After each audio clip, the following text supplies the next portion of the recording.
All right, so how many desks are we looking at up here? They're 70? they're about 58 desks that are going to be up here. This space will soon be home to the next wave of Wave, a Toronto-based company that builds financial services apps for small businesses. Dozens of new high-tech workers will join the 150 who already work one floor below, if Wave can find the people it needs. That's our number one challenge, is it's very, very hard to find highly skilled workers within this environment. Wave isn't the only tech company on a never-ending hunt for talent.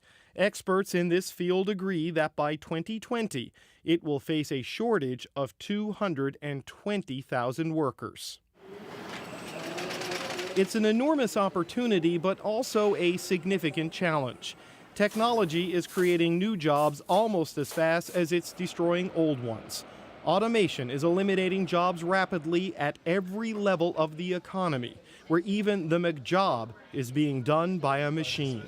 Some projections are that 40% of existing jobs will disappear over the next decade. Technology has always been disruptive.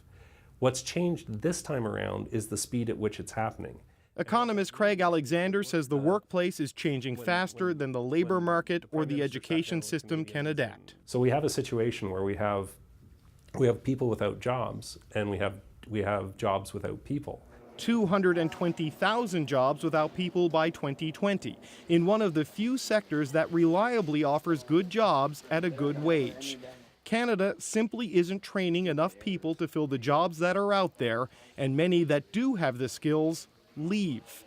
The industry says that 80% of computer science graduates from the University of Waterloo take jobs in the United States, lured away by the giants of Silicon Valley. Tech and innovation is at the center of wealth generation, and it's important that we get this correct if we want to be a prosperous country.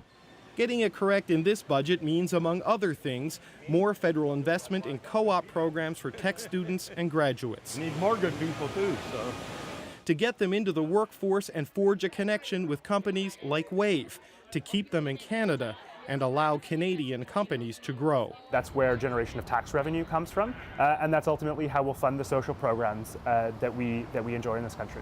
Tapping that opportunity is crucial for a government trying to break a cycle of low economic growth. But this isn't just an economic problem, it's also a social one. As technology wipes out the old jobs, many of the workers it displaces don't have the skills they need to get the new jobs. Workers that get displaced very quickly, and then they have a hard time getting back into the labor market as things have changed rapidly. I'm confident that will help Canadians to get the skills they need in a challenging economic environment. The finance minister has promised a budget that will help Canadians deal with those challenges. But for weeks now, the government has been trying to downplay expectations for this so-called innovation budget. One senior government official told CBC News it will be a down payment on the innovation agenda rather than a fully formed plan. The government has already announced steps to fast-track the entrance of high-tech workers into the country, and the Prime Minister has personally voiced his support for lifelong technical training. We need to do a lot better job of getting young people to understand what coding is.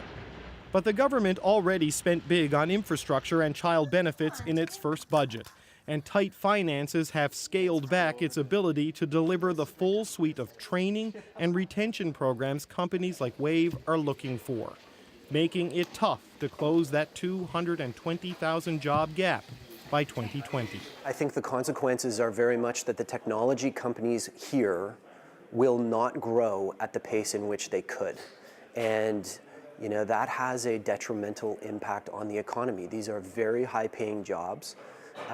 If we can find the talent somewhere else, we might open a second location in the US market or in a European market, and those jobs will not go to Canadians.